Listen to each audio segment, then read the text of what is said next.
Well, welcome everyone. We're officially kicking off this podcast and masterclass webinar. So my name is Jared Sorensen. I'm with Ag Steward. This is the Profitable Steward Podcast and the Ag Steward Masterclass. We're grateful to have Kevin Fulton here with us. Thanks for those who are joining us here live. We're grateful that you're able to be here. We do these twice a month on the second and fourth Thursdays. So if you're listening to the podcast, just check out agsteward.fyi. You can get registered for the next event. And speaking of events, there's a couple that I'll mention before we get started here. Our next event with Ag Steward is, besides the regularly scheduled twice a month master classes, we've got what we call the Profitable Steward class. It's a 2-day intensive. This is intended for business owners. Agricultural business owners, and that is the 20th and 21st of March. So look for, if you guys are subscribers, meaning that you're on our email list. All of you that are here live are on that email list. If you're listening to the podcast or catching it on YouTube, just go to agsteward.fyi. We'll have a link to register to that 2-day class. Small fee, great rewards. I know some of you on this class today were on the last one, and we snuck this one in. It was we just scheduled it because we had really no events in March, and so our team says, hey, what would be a good time? We decided on the 20th and 21st, which is a Thursday and Friday. And so hope you guys can join us, guys and gals. This is a family pass. Bring your team, and focus is give you tools to be profitable and create a legacy business. Kevin, where are you calling in from today? Central Nebraska. Awesome. What's the weather like in central Nebraska on this February 27th? It was 60 degrees today, sunny, just a little breeze. Yeah, beautiful February day. Yeah, pretty nice for February, I imagine, huh? Yeah. Cool. Well, I know you're going to probably give us a lot of information about where you come from, but do you want to just give us a brief backstory to where you're at in your regenerative journey? Sure.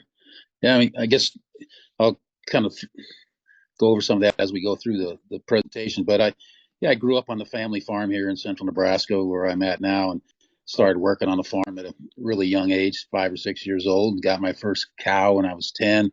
Started building a cow herd. Bought my first quarter section of pasture when I was in high school. And then I went away to college, got a degree in animal science, and later worked for the USDA. Went back to graduate school, got a master's degree in exercise physiology, and worked as a strength and conditioning coach. I was the youngest head strength coach in Division I college athletics at the age of 29. I got the head job out at the University of Massachusetts. And then I decided, I guess, eventually I wanted to be a farmer and a rancher, and I moved back to Nebraska 32 years ago and started farming.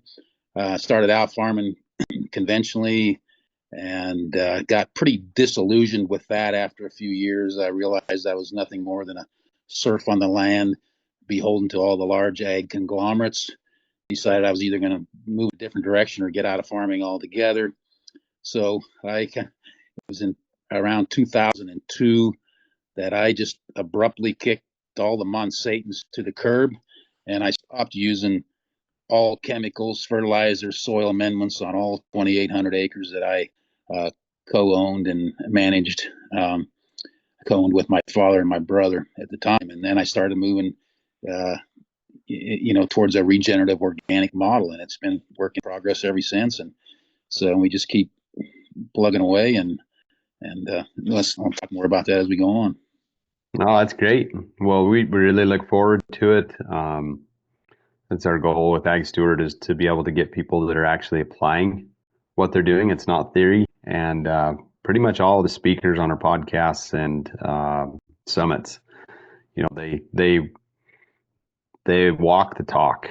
So we look forward. We'll jump right in. I'll share your slides here. Just let me know when you want to advance to the next one. Just go to the next slide, and just gives a kind of a timeline of what we've done here on the farm. And it kind of started back in the 1950s when my dad first came to this country. He was a prominent veterinarian, but also a farmer and a rancher. He started buying farmland, pasture immediately, and he started planting some of that farm ground back to the highly erodible land, back to native perennial pastures. We were doing crop rotations in the 1960s. I was pretty young at that time, but in the 1970s, I had a pretty big part in this. I was still pretty young, young teenager, and but we were doing amp grazing on about 1,700 acres of land that was all contiguous, moving cattle through those pastures. And at that time, as we started that around 1972. At that time, there was nobody else doing that around this area. And we were doing bale grazing in the 1970s and nobody, that's kind of become more popular today, but I don't know of anybody else that was doing it back then. We were doing cover crops. We did more 1980s, a lot of it through the CRP program, planting highly erodible land back to native grassland. But the big change came in around 2002 when I had already come back and was managing the farm, and that's when, like I said, I eliminated all the chemicals and fertilizers just all at once on all the farm ground, and I even converted a lot of the prime irrigated crop ground back to perennial pastures, and we were doing high stock density. I was grass finishing large herds of cattle and selling them by the truckloads to various grass-fed beef companies around the country. And we were doing some cover cropping as well. 2009 is when I started adding some other species, namely sheep, goats, and some pastured poultry. And then in 2017, we moved back to doing some organic cash grain crops. And the reason for that is because, my point to this is that farm policy does matter. They did away with country of origin labeling. They repealed that, I think, towards the end of 2015, and a lot of the grass-fed premiums dried up. And there was a time when I was selling grass-finished cattle for twice the price of commodity fat cattle, and that was working pretty well. But those premiums dried up and went away, so we went back to doing some organic cash grain crops, and that's worked pretty well for us. And we do extensive crop rotation with the cover crops and stuff. So anyway, you can go to the next slide. Just an example, there was a group that I was finishing on an irrigated pivot. There was just 500 head there on 5 acres that we were moving daily. But at the peak, I had 15 to 1,800 head of cattle during the grazing season. Part of those I owned, part of them I co-owned, part of them was custom grazing. I also had 500 head of sheep and 60 head of goats, 400 laying hens that we were pulling in a mobile chicken trailer behind the cattle.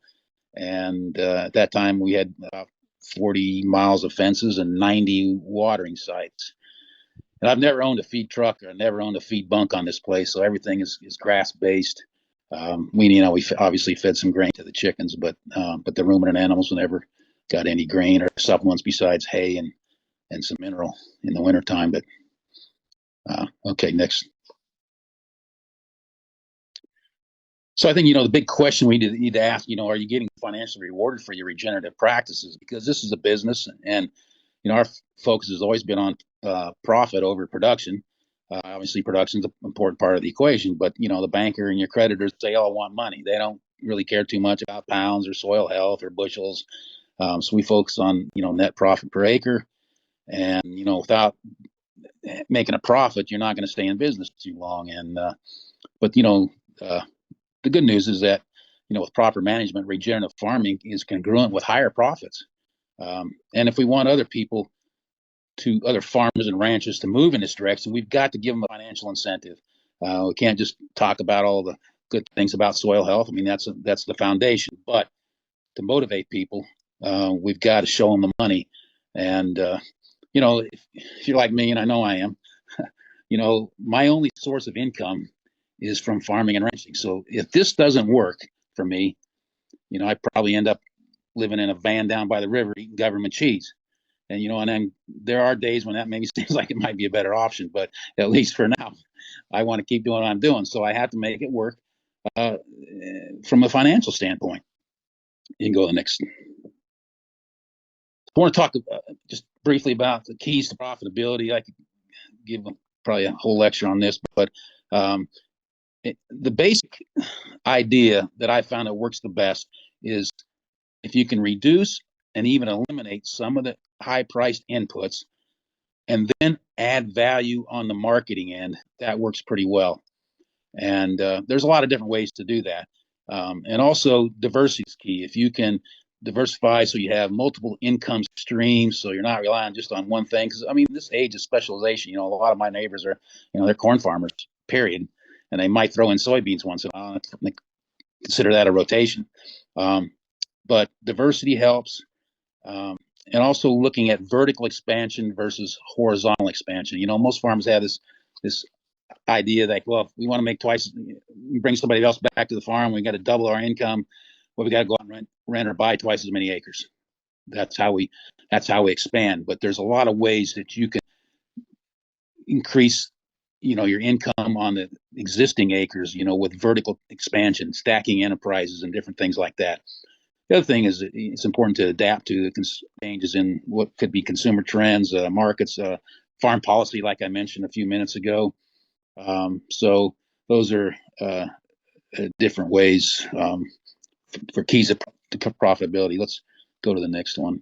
So I look at it, my operation, there's really two main areas that we found that gave us the biggest return on our investment. And the first one is the organic certification. It has given us, like right now, we probably get several $100,000 a year in added premiums because organic certified. We get generally 1.5 to 3 times the price for cash grain crops in the certified organic markets. Now, I'm not here to convince anybody that they should be an organic farmer. I mean, but the basic idea, we added a lot of value. We just like added value when we were grass finishing cattle. I told you we were getting big premiums there. So there's a lot of different ways to do that. But for us right now, this organic markets has worked really well. So next. The other thing is infrastructure, and primarily with adding fencing and watering systems, especially if you're running livestock. I mean, the AMP grazing is what makes this operation click. And we've essentially increased our carrying capacity on this farm by at least 50% to up to 100%, depends on the year. And, you got to think about what would it take to go out and buy another ranch that size or another farm that size where you could double your herd size. It'd be, a few $1,000,000. And, by spending a few $1,000s, we've essentially done the same thing. So there again, an example of vertical expansion versus horizontal expansion. So that's just one example there, but next. So this is one of our goals, and we've exceeded that sometimes on certain fields, and we've fallen short on others. But the thing is, even if we come up, get halfway to that goal or a quarter of that way to that goal, it's still not a bad profit level. $1,000 per acre net profit on the cash grain crops, and so it varies from year to year and field to field. But anyway, the next, and then we try to add more value by utilizing cover crops and grazing, and especially in years when the hay is $200 a ton, and we can you sell some of the hay that we produce and just graze a lot longer. That is really a big benefit to us. We've added sometimes as much as $200 to $300, $400 an acre in addition to the cash grain profits, just with grazing, with cover crops. That one picture there on the left, that's an example of a cover crop mix that was aerial seeded into a standing cornfield in September, and then it came up and that fall, and then we grazed it heavily in the next spring. You can see we're doing AMP grazing out on there too. You can see the poly wire and how we're dividing up the pivot there. And next, just some more examples of some cover crops and no-tilling. And that photo in the upper right, that was taken around Thanksgiving time, and that was, the only green spot in the whole countryside. So we've got extended grazing when everything else is dried up, and other people are starting to feed hay, and we're out there grazing green cover crops like that. That's huge in terms of adding to our profit levels. What species is that? That was a mix. Most all our cover crops are a mix. I know that there was oats in there and some brassicas, turnips, and I can't think. radishes, and I think some kale, and but it looks like obviously the oats pretty much dominated. But if you look down in there, you can see some of the other species. Next, so just kind of a summary there on the profit. I mean, you can have it all. I mean, you can increase soil health and increase production, improve your lifestyle, and increase profitability. And the regenerative approach allows you to be part of the solution instead of part of the problem. And so we try to do that on the crop side. And like that upper left photo, that's mainly blue stem there. That's virgin prairie, never been touched with a plow. But we get those kind of results after high stock density grazing, and nobody else around here, is really is doing the kind of stock densities that we've done, and therefore they don't get quite the results. But that lower left, that's just oats and peas, cover crop mix, and it's not uncommon for me to dig up a small spade full of dirt and find 8-10 earthworms. There was 9 in that particular one. You can't see them all in the photo because they wouldn't all cooperate when I was taking the photo. But anyway, most of my crop ground fields have anywhere from 3.5 to 6.5% organic matter. And my Haney, if you're familiar with Haney soil health scores, they're mostly in the high 20s and low 30s, which is really high. We started out in single digits and low teens, and we've gradually progressed. Next. When did you start doing the Haney test? How many years of data do you have on that? Oh, we started doing it probably close to. It's when I first started in the CSP program, and I was the first person to sign up in this area in the CSP Conservation Stewardship Program. I think it was close to 20 years ago. So soon after we moved in this direction, I mean, it might have been a couple of years later, but in our soil organic matter, which is pretty similar to what other farmers around me, it's 1.5, maybe 2% at the highest. So we know we've doubled and tripled those values. Anyway, there's a lot of different resources out here to look at. I'm not going to go through all of those, but you have to look at what are the best resources you have, and how can you best utilize those. And as one of my old mentors used to say, what are your unfair advantages, and try to optimize those unfair advantages. And I guess for my operation, I think first of all, there's good soils, but water and irrigation. About half of my farm is irrigated ground. That gives us tremendous advantage. I also have a lot of different diversity in my land base. And also, I got over 50 years of land management experience going back, a long time. So, and I had some good mentors when I was making this transition. But probably maybe the most important thing, which I'm going to talk a little bit about in a few minutes, is the mindset and the attitude that I developed over the years. And that's allowed me to do a lot of these things that maybe I wouldn't have had the confidence to do, or maybe I just wouldn't have had the resilient mindset to be able to do. So next, just to make examples of the irrigation, that upper left, we have a lateral move system. It's the only one in the county, but that moves a mile back and forth in a straight line. And then there's the pivot irrigation, and we got some gravity. And I sit over the deepest parts of the Ogallala Aquifer. That's one of our advantages. But I have 10 water wells on this place. 5 are used for irrigation, and 5 are used for livestock and domestic use. And that's I have 800 acres now. So that's on 800 acres. Next, to diversity, I have some really good productive flat crop ground in the Clear Creek Valley, and then I have some really good native pasture in the Luss Hills, and it's all contiguous. I mean, my farm's all in one spot, but it kind of joins, and then there's a lie stream, Clear Creek, that runs through my farm. So there's an old timber claim, and it has a lot of natural. There's windbreaks. There's also just some natural shelters down in the creeks and in the hills and stuff, and some farm ponds, and so that gives us a lot of options when it comes to what we want to do with this land, and that's helpful. Next. So I want to talk a little bit about attitude and mindset, because I think sometimes this gets overlooked, and one quote that I live by and I have for many years is, when someone tells you you can't do something, and I've been told that a lot, that's a reflection on their limitations and not yours.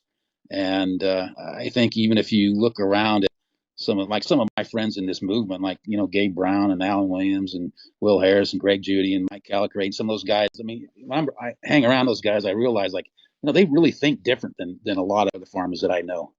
And it's made a huge difference for them. And I was told early on, oh, you can't raise good crops without chemicals and fertilizers. I mean, I'll let you be the judge as you watch these pictures, if that can raise good crops or not. They said you can't finish cattle on grass and produce high quality beef. And I finished several thousand head, and so a lot of them went into high end restaurants, and a lot of them graded choice, some of them even prime. So that's not true either. When I started my weightlifting career years ago, they said, well, you'll never be able to compete at a high level without using performance enhancing drugs or anabolic steroids. And that wasn't true either. So proving people wrong has kind of become a sport for me. And I guess I kind of have that attitude, is that if you tell me you can't do something, I'm going to probably try to do it anyway. Next. As we go down, there's definitely, I'm an outlier out here. I'm going down a road less traveled, and I'm sure a lot of you people in the audience can relate to this. I'm the only organic farmer in my county. I'm the only one in the county or this whole area that's ever done grass finishing on any kind of a scale with large herds. I don't drive green tractors, so I'm definitely an outlier. This is just a photo of County Road 465. I call it the 465 Expressway, and traffic's not always that heavy. That was a peak rush hour there. So anyway, next. So the way I look at it is that, I'm not the one doing all the crazy stuff. It's, the rest of the herd's gone insane. I mean, I look around me at what people are doing and some of these practices in agriculture today, spraying all these toxic chemicals and stuff. And to me, that's crazy. And what we've done to our food supply and to our land and the environment, and how we've, just trashed some of the things. And with our farming practices, it's an atrocity. I can show you plenty of examples of that, and I have plenty of examples. I just didn't. It's beyond the scope of this this one. But anyway, next. So you got to dare to be different. It takes a lot of R&R, which not rest and relaxation, but resiliency and resourcefulness to do this. And I developed this from working on a young age at the farm, but also 27 years of competitive weightlifting, over 130 competitions. And I worked as a strength coach. I, had worked with a lot of Hall of Fame coaches, Olympians, Olympic coaches, and I learned how to set goals, focus, measure, and evaluate progress, and push myself beyond the limits of what maybe other people were willing to do. And that made a tremendous difference in the way I was able to farm. Next. Just some examples and some of my experiences over the years, and competing with some of the strongest men in the world. And that upper left was at the U.S. Olympic Training Center. I was training with some and my roommates there, and we were working out 3-4 times a day. And just one other note there on the upper right side, I'm coaching a young kid at University of Massachusetts who I mentored and got to be good friends with. He's now the general manager of the Miami Dolphins. So it's kind of fun to know that maybe had a little bit of an impact on some people along the way. Next. So I ignored the naysayers. That photo on the right, I was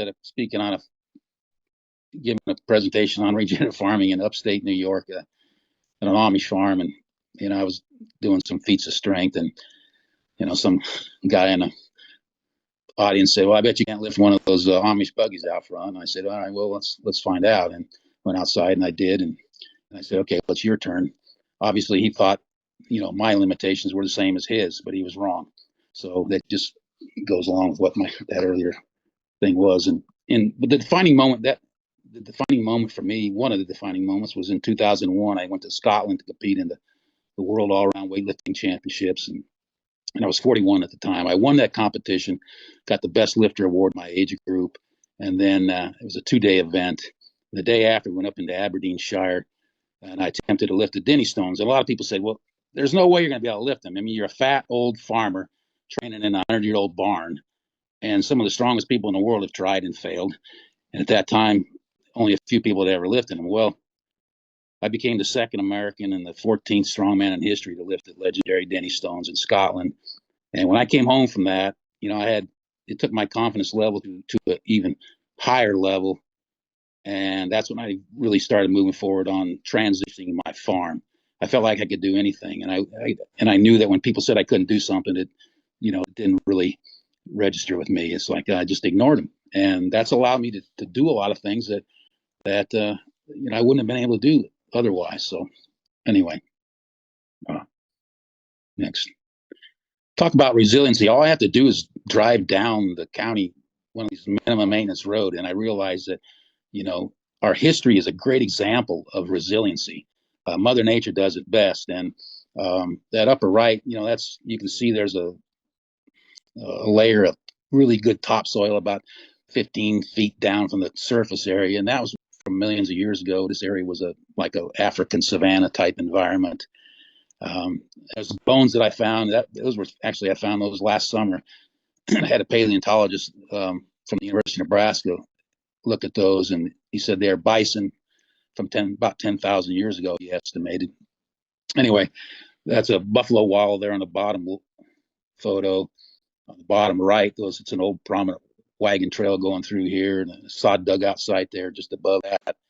So I look at those, I see those kinds of things every day out here, and that's reminds me that Mother Nature's been doing this for a long time, and as much as we can, we should try to mimic Mother Nature.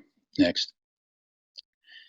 Yeah, I got my bachelor's degree at Kansas State, the first land grant institution in the U.S., established in 1863, and right on there's university seal, it says "Rule by obeying nature's laws." So they knew that back in 1863. How did we get so far away from that with our farming and ranching practices? So that's a very basic premise that it's all about regenerative farming. So I think it behooves us to try to get back to that, following that. Next.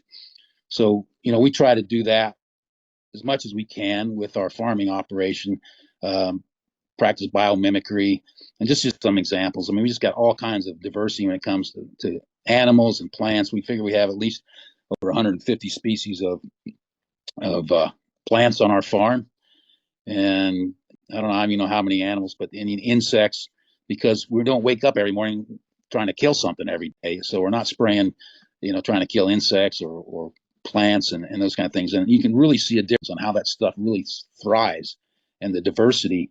And a lot of that's improved since we started doing regenerative practices. Next. So just with our livestock, the multi-species, high stock densities, that upper right, that's the mobile chicken trailer. A couple of Amish interns did that for me quite a few years ago. And I said to them, if you guys build a barn in a day, I mean, a chicken house can't take more than maybe 30 minutes to an hour. But anyway, it took them a little longer than that. But we used all recycled material from the farm, and it's a Cadillac. It holds about 400 laying hens. So anyway, that bottom in the middle, the bottom, that's illustrates 1 million pounds of stock density per 1 million pounds of beef per acre stock density. And we don't do that on a regular basis. That was more of an experimental thing just to see what it would look like and see what the effects were. But we've used some pretty high stock densities at times, and that really accelerates the process out here. And we got pollinators here, the bees and stuff.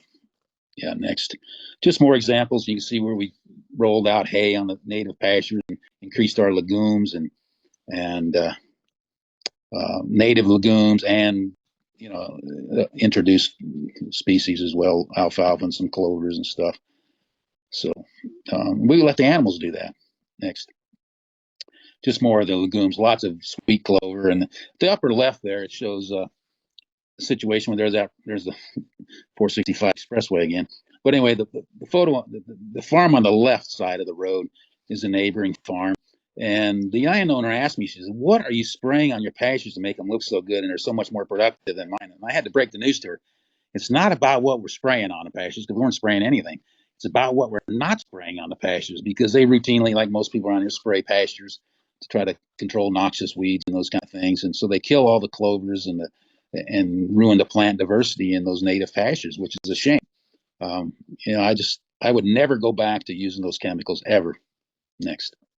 Oh, stay there for a second.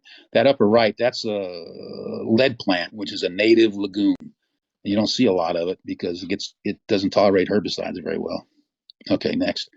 This is an example of ground that we used to farm back when I was a young kid, and Dad actually planted that back to native grasses many years ago, and we graze it now and do what I call rotational haying on it because it's fairly smooth but anyway, you can see all this catches snow in the wintertime. A lot of that snow goes off to neighbors that are doing fall tillage, and we capture that moisture and use it for our benefit. So anyway, next, just a few more slides here. Just a few more examples of some of our crops, and soybeans and peas and oats and corn and some oats. Next.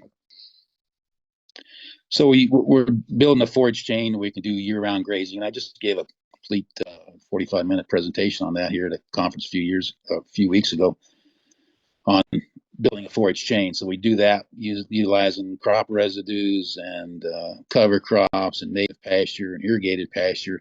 So the more we can graze, the more profitable we are. Next.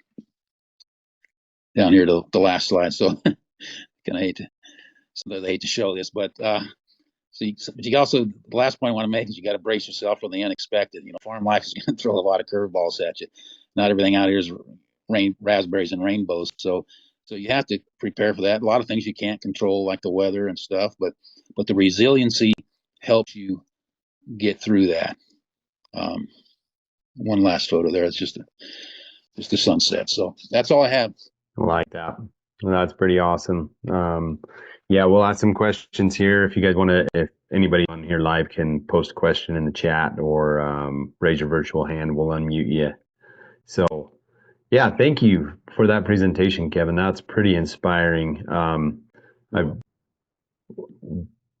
Starting bale grazing and amp grazing in the 1970s, what inspired that? I mean, I did not even know that even. Of course, I was barely alive then, but I didn't know anybody was doing it back then. So my dad was pretty progressive that way, and he was doing stuff. Of course, they weren't calling it regenerative, or amp grazing or anything back then. We were just moving cattle through quarter sections. We had, I guess it was about 11 quarter sections of pasture that all joined with no roads or anything between them. So we were just moving them through there. At that time I was 12, 13 years old when we started, and my job was, move the cattle, check the pastures and work on the fences and dig them thistles and stuff like that. So, but, I realized later on how far ahead of the game we really were. And the bale grazing was actually, Dad baled a lot of small square bales, and we picked up a lot of them and stacked them. But then some of them, there was so many of them. I think one summer he baled 30,000, and we weren't going to pick up all those, so we left them out in the hay fields, and then we would turn the cattle in there, and they would just graze those small squares, and that was actually better than, in my opinion, than grazing big rounds. We'd go out and pull the strings or the some of them were wire tied. We'd pull the wires off, and they would just graze them or eat them, and they didn't leave big gobs because they were 60-pound bales. That worked really well, and of course they left the fertility behind on the hay fields, and we cut it again next year. Yeah, that's pretty innovative. That is neat. And really asks the question, if your neighbors are seeing the difference in your pastures and have to know how profitable you are, why are they so opposed to regenerative grazing and regenerative agriculture? Yeah, it's a good question. I don't know. Good question, right? You can't. I will tell you that it's unfortunate, but in this day and age, I mean, if you can't do something from the seat of a tractor, there's a lot of farmers out here that aren't interested in really doing it. If I had a meeting and held a meeting and said, hey, you can increase your corn yields by 10 or 20%, and by, doing this or that, they'd come out of the woodwork to come to the meeting. If I said, hey, you can increase your stocking rates on your farm by 50% or 100%, you probably wouldn't get that many people to the meeting. It's just, I don't know. It's the mindset has changed. It's just they're not really interested in, a lot of times, even in what their neighbors are doing. We've developed this attitude where it becomes more important to have your neighbor's land than it really is to have your neighbors. So it's just about horizontal expansion, gobbling up more land, bigger tractor planters, and but there are some people that are actually, I see some more people doing rotational grazing, not real high stock density, but even if you take a section of pasture and cut it up into fourths, I mean, that's an improvement over just dumping them all in the same spot. I mean, so I see some of that. Yeah, no, I think it's probably an age-old question, right? If you don't believe what you see. No, what is it? Some people say you have to see it to believe it. Other people say you have to believe it first, and then you'll see the results. And we see that so much. I mean, you're seeing it, but you're not believing it. You're saying, "Oh yeah, what are you spraying? What trick? What?" Once you start believing, kind of that mindset piece that you talked about, then we can see, okay, these are the changes, these are the principles that, if applied, get you these results.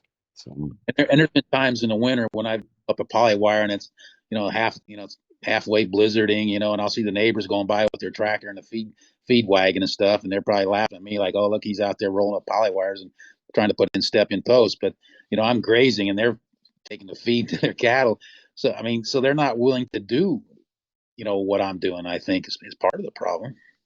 yeah, They're sitting in a tractor with a heater on. I mean, that is a lot. I mean, I have to admit that is a lot easier.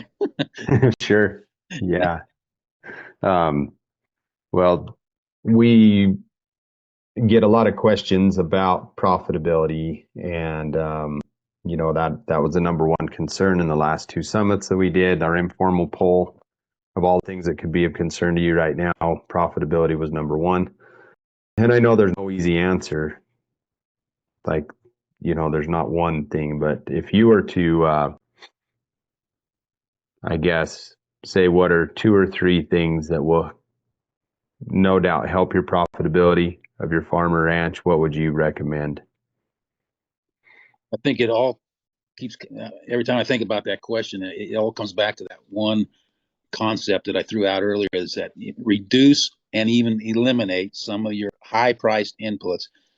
Because for one thing, you've lost your independence when you rely on all that stuff, because, they can raise the price on, fertilizers and chemicals and all that, and there's not much you can do if you're dependent on that. I mean, there was a time when I was a chemically addicted farmer, so I know what it's like. Okay, I can't farm without this because I rely on it.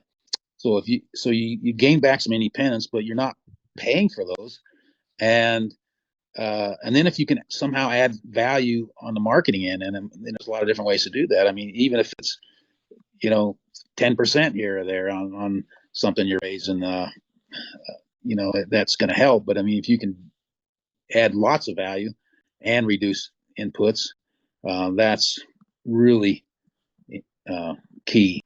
So I guess that's the main thing. And then, like I said, the AMP grazing is the key to the whole operation. And you can't do that without adequate fencing and watering system. But that, you can take several sections of land and put in a pretty extensive water and fencing system for less than you could, buy a good used tractor for. And Sure. people don't hesitate to go out and buy a new pickup or anything like that. But it's like, oh, I don't know if I want to spend $10,000 on water lines and fencing, or 20,000 or something. But we'll spend 80 on a new pickup. So it's about priorities and doing things that are going to make you money, rather than that whole premise of invest in things that are going to make you money or appreciate, rather than rust, rot, and depreciate. Yeah. I was at a at a marketing class a couple weeks ago, and it was brought up that in the next 5 years we will see more changes than in all of human history combined, with AI technology, autonomous vehicles. Yeah. Within farming, certainly we're seeing some of those changes, and the technologies that makes us more efficient. But what's your what's your take on technology and its role in regenerative agriculture?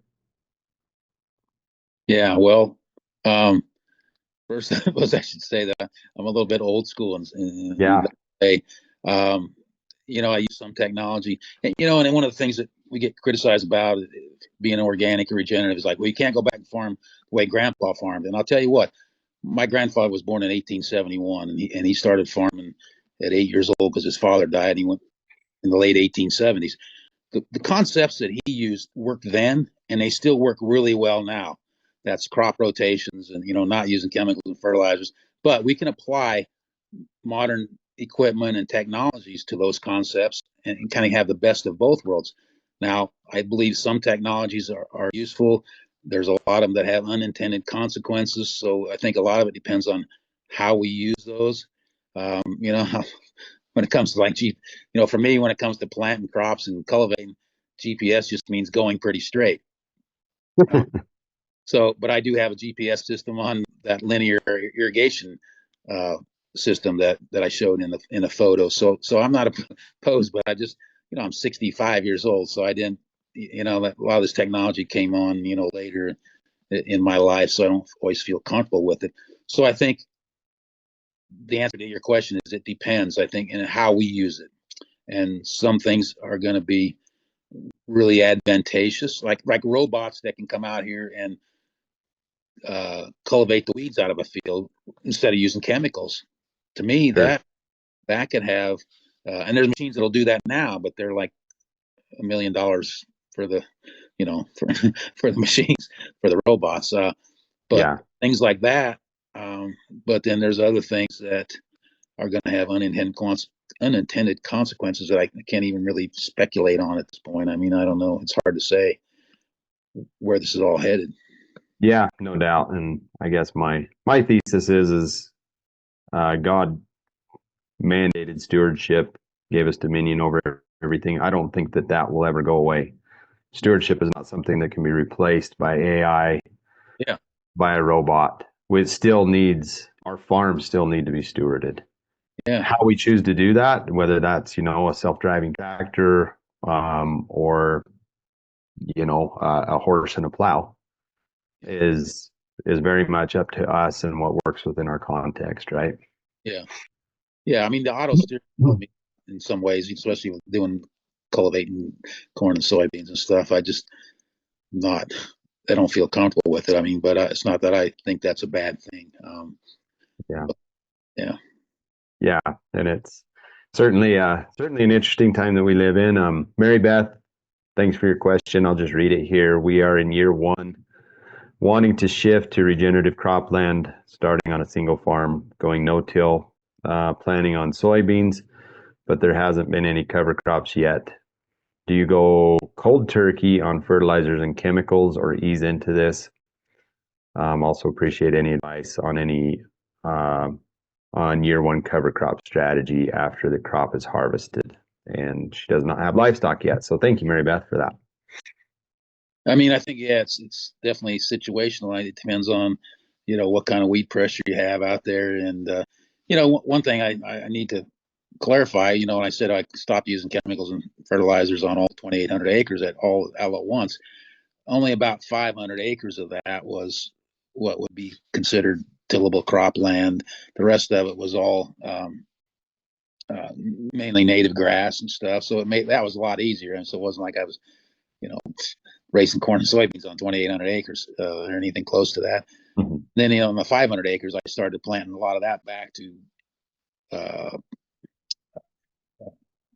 irrigated pastures.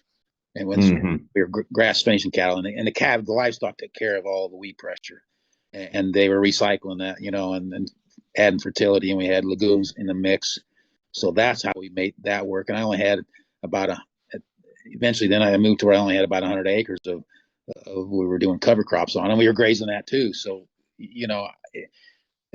sometimes if you're going to transition, it's better to put in a forage. And if you don't have livestock, you don't have anybody that can bring livestock. I mean, I've done a lot of custom grazing, so you don't have to own the livestock. But alfalfas or an alfalfa mix that you can cut for hay is a pretty good option if you're transitioning to try to get away from as many chemicals. Do that for 2 or 3 or 4 years, and then move back into rotating it in with a corn, soybeans, that kind of thing. I'm mentoring a neighbor now that's transitioning to organic, and that's what I'm trying to get him to do. But he's kind of, I think he wants to do no-till organic from the beginning. And I don't know. I mean, that's a little bit risky. I mean, I like, we've done some of that, but I like the idea. But sometimes you have to kind of ease into that. Mm-hmm.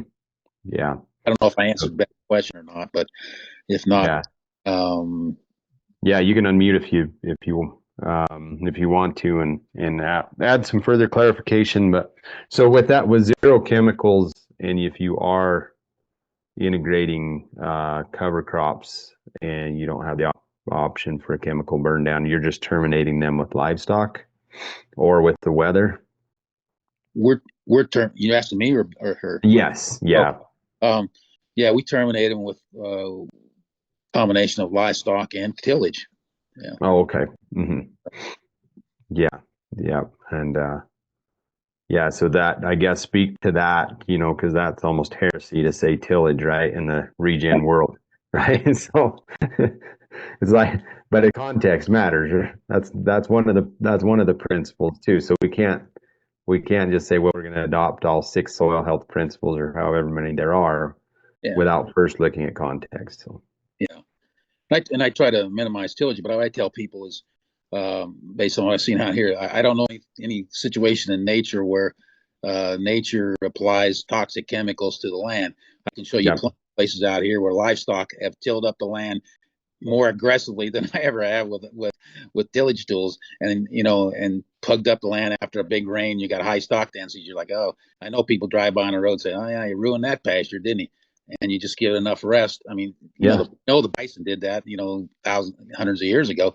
You just give it a little extra rest, and it comes back better than ever. So sometimes, that's kind of stimulation can be a good thing. Now you can overdo a good thing, and do too much tillage. But the thing is, that's why I'm pretty diligent about looking at our soil tests and stuff. As long as how can you argue if you're increasing your soil organic matter and your Haney soil health scores, even if you're doing tillage? I mean, it's pretty hard to argue against that. But I know when I spray those chemicals, it's killing soil life. But at the same time, I think if you can minimize those, I mean, like a lot of farmers, are doing no-till and maybe using less chemicals, that's a move in the right direction. So, I mean, I applaud people that do that, and sure. But also the chemicals justify a lot of farmers out in my area for farming these incredibly steep hills, because, we'll just do no-till and we'll spray, but they still get tremendous amounts of erosion in some of those places. And I think it's critical, if you're going to do tillage, that you're not doing it on those kinds of the highly erodible land. So sure. Yeah, good answer. I appreciate you going there. Yeah. So the number 2 concern that we've had in the last 2 big events that we've had, is legacy planning, estate planning, succession planning. I know this is it's a complex question. There's not a single easy answer. But for yourself and for those that you personally know, what are some principles that will help those who are looking to ensure that their legacy lives on, and that most ranchers, farmers that we talk to, they want it to continue to the next generation, even though they may not have successors. So, any insights that you have around that, how to truly create a legacy business that outlasts you?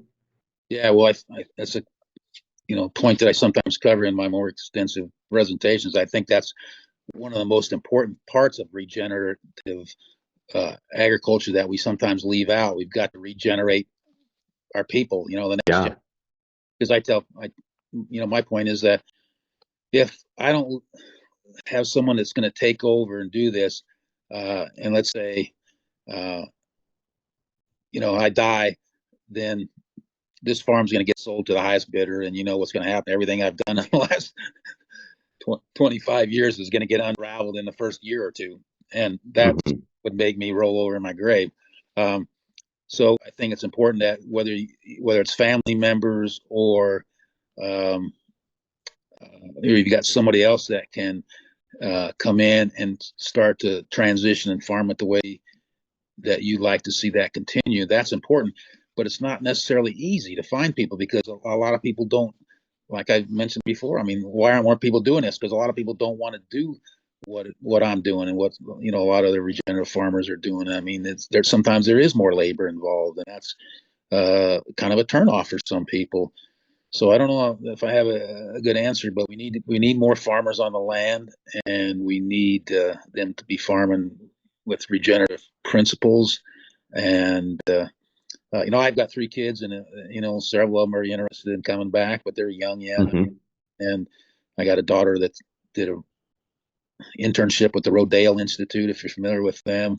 Yeah. And then she's working on an organic farm where they raise grass-based enterprises out in Oregon right now. And I think she's going to come back to the farm, but she's trying to get she's only 23. She's trying to get some experience on some other farms and stuff. So hopefully, I'll have my own family back here at some point, but that's important.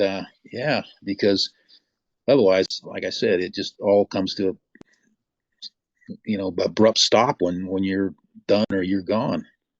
Yeah. That's depressing to think about, Yeah, no doubt. And, well, I appreciate that you put some thought into it, and I agree. That's, we need to be profitable to be regenerative, and there needs to be a solid legacy plan because our hard work can't die when we do. And I was giving a presentation at Drake University a while back, and they kind of asked me that same question. And, it's like, with what I'm doing, if you can make a reasonable, living, a good living on a reasonable amount of land, isn't that more attractive than trying to farm 50 pivots and, running that equipment, or having a chicken factory where, you open the door and there's a million chickens in a barn. You say, hey, kids, someday this could all be yours. I mean, how attractive is that? Yeah. Sure. To most kids, it's not, because you can't hardly stand to, walk in there. I mean, and you're picking up dead chickens every day and breathing that stuff. I mean, what we do is a healthy way of producing food and a healthy way of living and being outside and all that. So I think there's a lot of attractiveness to what we're doing. I think that helps, but it goes back to what I said earlier. Still, a lot of it's centers around the money, and you've got to somehow compete with the jobs in the cities. Yeah. Curtis, do you want to ask your question? It's a good question. Yeah. So we're in the yearling business, and of course, our main priority is animal performance. We have done semi-high stock density, not very much of it. And I just want to know how you maintain that high performance using high stock density. Can I ask what your context is? Where are you on irrigated rangeland?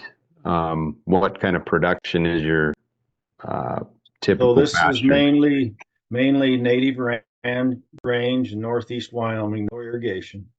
Rainfall of 14 to 15 inches. Okay, so you're probably less than 1,000 pounds of dry matter production per acre, Curtis? I suppose we're probably right around that 1,000, I would guess. Okay. Yeah. Well, I think, sometimes you're going to probably graze those yearlings different than you might graze cow calf, or you certainly dry cows or that kind of thing. So you maybe need to move them before, not take as much, more or less skim the top, the top half or so, and not take it down much further than that to maintain good performance. But there's probably a pretty good chance that you may suffer some on animal performance, but if you can increase your stocking rates, and if you can run more cattle, you look at the total gain you're going to get. You can make up for it in that way. But individual animal performance sometimes might suffer. I mean, I think most of the research shows the best way to get the best animal performance is just to turn them out there and let them eat whatever they want. You turn them out in the big area and not even probably do any kind of rotations at all. I mean, at least some of the research that I've seen kind of indicates that. But if you're looking at overall profits, and that's what I was talking about earlier, we look at profit per acre. I mean, I don't look at I don't focus on bushels per acre or pounds gained and all that. I mean, that's part of the equation, but the bottom line is the profit per acre. So sometimes you may have to compromise and suffer on some things to gain, but you gain it back and even more in other ways. I know, we run on quite a little bit of lease ground, and most of those are by the head per month. So I'm wondering if this is the road to go down on that land. I can see maybe on our deeded ground, and maybe we need some cows in the mix too, something that we can, maybe get some herd impact that we're not so concerned about animal performance. Like maybe a leader follower type situation where the yearlings are running ahead of the cattle and you're moving them. They're getting the cream on top, and the cows are coming in and cleaning up a little bit more of the what's left. And there's people that have had pretty good luck doing that. I haven't done that myself, so I don't have any experience, but I know that's worked pretty well for other people. And then on leased land, it kind of depends on what your arrangement is with the landowner and what you're allowed to do, and all those kinds of things. But I've done a lot of custom grazing, so yeah, I mean, and most of the people are, and that's kind of a tug of war there, because the people you're custom grazing for, they want individual animal performance, and I want profit per acre. So it's you try to keep everybody happy, and that can be a challenge. I mean, there's no doubt about that. It's a pretty fine line. Yeah. Yep. Yeah. Okay. Thank you. Yeah. Thank you, Curtis. Good question. Kevin, who have been your mentors in the farming space? Who are the people that you consider to have influenced your life? Well, my father certainly was, growing up, and he gave me a lot of opportunities, taught me a lot of things. And but then later, when I started making this transition, it's kind of surprising because probably my best mentors were University of Nebraska Extension people, educators, and one of them was the late Terry Gompert. I don't know. He used to write a lot of stuff at the Stockman Grass Farm, and we got to be good friends. He'd been out here many times. And then another one was Bob Scriven. He used to write for Stockman Grass Farmer, and he doesn't live very far from here. And so him and Terry would come out here, and Paul Swanson was another, and those extension educator in Nebraska here, and those guys, I mean, literally broke the mold because they were not your typical extension educators, and especially Terry Gompert. So those kind of guys really got me going and thinking differently. And of course, Terry was a holistic management educator, certified educator, and so I took some of his holistic management class, and that was helpful. And so he would be probably the number one mentor. And then, of course, early on I got started to start speaking. When I started doing grass finishing, because not very many people done on that scale back in the early 2002 and 3, and so I would meet a lot of people at some of these events and just rub shoulders with a lot of other like-minded people, and they were had influenced me as well. But those Nebraska guys were the Alan Nation, he came out to the farms. Annabelle Portomingo, who was the guy from Argentina that was big in the grass fed. I mean, they brought him out here, and Terry Gompert always said I had the best irrigated pasture he'd ever seen anywhere. So that was maybe. So anyway. Yeah, that's pretty neat. I think we all stand on the shoulders of giants, right? Certainly you've been a pioneer, but I think everybody has that story that there have been mentors that have helped them along the way. Yeah, and I try to help. I've been trying to help other people. And I still get input and help from other people myself. But I also mentor a lot of other people in this business. That's great. Yep. Well, as we wrap things up here, I'd love to get some closing comments from you, and just remind folks that this is what we do at Ag Steward. We provide these free educational opportunities between the masterclass webinars, our quarterly summits, and then we do work with individuals one-on-one on their operations from a business level. But what sets us apart is we're not necessarily the gurus. I see in our role as more of the general contractor, being able to make sure that everything is orchestrated and working right. A lot of our clients are working on legacy and succession plans. A lot of them are working on just getting profitable, stopping the bleeding, making sure that, hey, we can make it through this year, next year, and then we have a plan in place. And it's surprising to see, you probably see this too, Kevin, how many of us in agriculture fly by the seat of our pants.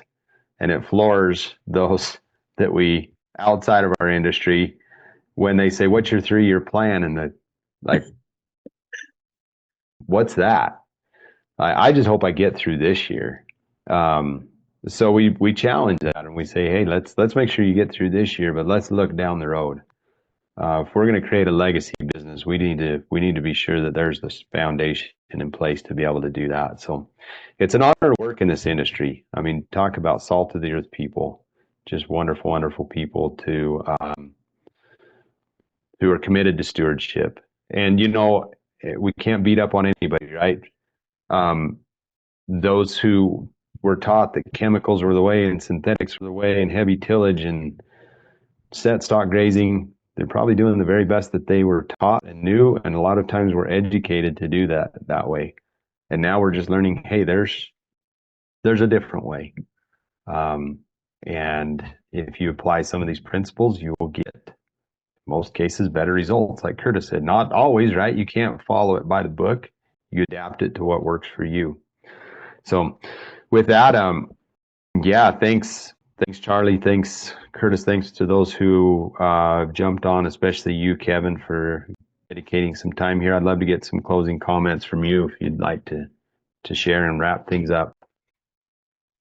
Well, yeah, I just appreciate the opportunity to present my story. And, if anybody wants to connect with me, I'm on Instagram and Facebook. And I guess I don't know really much else I'd like to present at this time. So, yeah, that's great.